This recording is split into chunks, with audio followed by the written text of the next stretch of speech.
안녕하세요. 일사천리 시스템 유이주 프로입니다. 제가 세 번째로 소개해드릴 도서는 바로 최애책입니다. 2019년도에 나온 책으로 제목만 놓고 보면 엄청나게 미래적이고 과학적인 느낌이 풀풀 나는 책이지만 실제로는 각 연구 분야에 권위 있는 학자들에게 질문을 던지고 그에 대한 조언을 듣는 구성의 대단집 형태를 띠고 있습니다. 현재 인류가 처한 상황을 놓고 봤을 때 과연 미래는 어떤 형태로 다가올 것인지, 우리가 미리 준비할 수 있는 부분은 어떤 것들이 있을지 등 석학들의 견해를 통해 앞으로 우리 삶이 어떻게 변할지를 함께 예측해보는 시간을 가져보도록 하겠습니다. 먼저 저자이자 대담을 진행한 오노 가즈모토는 국제적으로 여러 분야의 저명 인사들을 취재해온 베테랑 저널리스트로 본 책에 등장하는 여러 석학들을 직접 만나 인터뷰했던 내용을 바탕으로 본 책을 펴냈습니다. 2015년 세계적인 베스트셀러 열풍을 일으켰던 사피엔스의 저자 유발 하라리, 저서 총균세를 통해 필리처상을 받은 제레드 다이아몬드, 세계적인 인공지능 전문가로 유명한 닉 보스트롬 등 총 8명의 석학들이 등장하며 책을 관통하는 주제로 인공지능이 주도하고 있는 미래 변화와 이로 인해 발생하는 각 분야의 격차들을 어떻게 받아들이고 충격을 완화할 수 있을지 논의하고 있습니다. 그럼 각 분야의 석학들은 어떻게 말하고 있는지 간략하게나마 세 가지 측면에서 들여다보도록 하겠습니다. 앞서 이야기드린 사피엔스의 저자이자 전쟁문화와 인류학 분야의 세계적인 석학인 유발 하라리, 거시적 횡단 연구를 기반으로 과거부터 현재에 이르는 여러 사례를 들어 철학, 정치, 경제 등 여러 분야의 문제점들과 이에 대한 대안을 제시하고 있습니다. 인상 깊은 대목으로 그는 인류를 이롭게 하기 위해 등장한 국가나 화폐, 회사 등의 허구적인 제도가 오히려 행복을 옭아매고 있는 현실을 깨달아야 할 필요가 있다고 말하며, 이에 허덕이는 와중에도 과학적 발전은 비전문가인 일반 사람들이 따라가기 어려울 만큼 빠른 속도로 치닫는 점을 경계해야 하고, 한 명의 인간이 사회적으로 가치를 잃게 되는 우용계급과 같은 비윤리적이고 전 세계에 영향을 미치는 사태가 발생하기 전에 행동으로 옮기는 노력이 필요하다고 말하고 있습니다. 무언가 발생한 순간 아무것도 할 수 없는 상황이 된다면 그 전에 한 예측은 아무 소용이 없기 때문이니까요. 다음으로는 총균세의 저자로 유명한 제레드 다이아몬드입니다.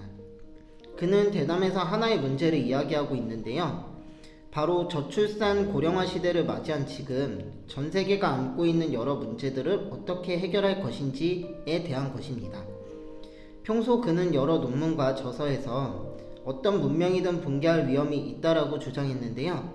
그 원인은 바로 저출산 자체가 아닌 각 문명을 구성하고 있는 구성원들 간의 빈부격차, 정서적 고립, 다양성의 소멸 등을 꼽으며 그 해결책으로 뉴기니의 사회문화적 구조를 예를 들어서 전통사회의 구조에서 찾아야 한다고 말하고 있습니다.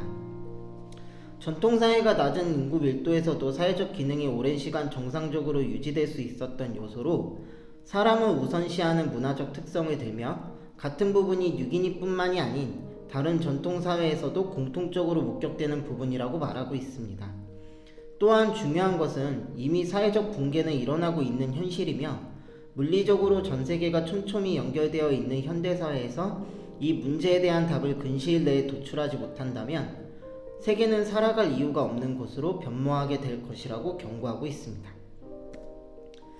마지막으로 6번째 챕터인 무엇이 민주주의를 위협하고 있는가에 대해서 언급하고 싶습니다. 저자인 조앤 윌리엄스는 캘리포니아 대학 법학부 교수이자 미국 노동자들의 평등권을 위해 법률적인 지원을 하는 워크라이프 센터의 설립자 겸 초대 소장입니다. 그는 2016년 트럼프 대통령이 당선될 수 있었던 원인으로 미국 내 자리 잡은 계급주의와 성장에 대한 막연한 기대감의 현실적 붕괴, 아메리칸 드림의 부재 등을 꼽으며 절대 미국이 민주주의적으로 운영되고 있지 않고 어떠한 사회적 불평등을 지니고 있는지 꼬집고 있습니다.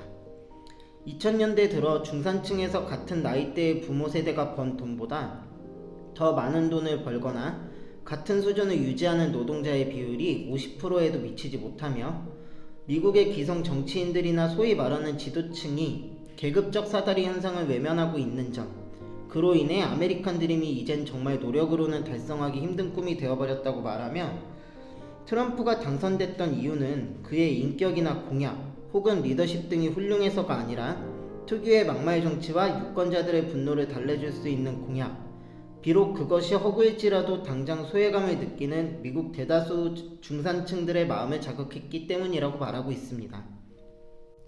마무리하며 위 세 가지 논제에서 알 수 있는 점은 발전이 항상 이로운 방향으로만 이루어지는 것이 아니며 특히 그 속도가 급진적일수록 파괴적인 경향이 크다는 것입니다. 인류의 운명을 좌우할 만한 거대한 변화나 발전이 우리도 모르는 사이에 지구의 한 어느 곳에서 일어나게 되면 그 현상은 당장 내일이라도 우리의 일상에 영향을 미칠 수 있고 기계지능이 인간지능을 압도하며 몇 년의 생학공학의 결과물이 수억 년에 걸친 진화법칙을 깨트리고 있습니다. 이는 우리의 통제를 벗어난 채 삶의 기반이 되었던 정치 문화적 구조를 뒤흔들고 처음부터 허구에서 비롯된 체제들은 더 이상 우리에게 믿음을 주지 못하는 상황이 된 것입니다. 본 저서는 과연 이러한 상황에서 각 분야의 석학들은 어떠한 해답을 지니고 있는지, 우리 개개인은 무엇을 위해 어떠한 액션을 취해야 하는지 조금이나마 그 해답을 엿볼 수 있는 책이라고 생각됩니다. 내가 뭘 할 수 있겠어? 라는 인식을 지니고 계신 분이 있다면 더더욱 이 책을 한번 꼭 읽어보시기 바랍니다. 우리가 관심을 가지지 않더라도 이미 문명의 흐름은 가속도를 띠며 더욱 빠르게 굴러가고 있고 이를 저지할 수 있는 유일한 브레이크는 바로 개개인의 관심이 모여 또 다른 흐름을 형성하는 것이기 때문입니다.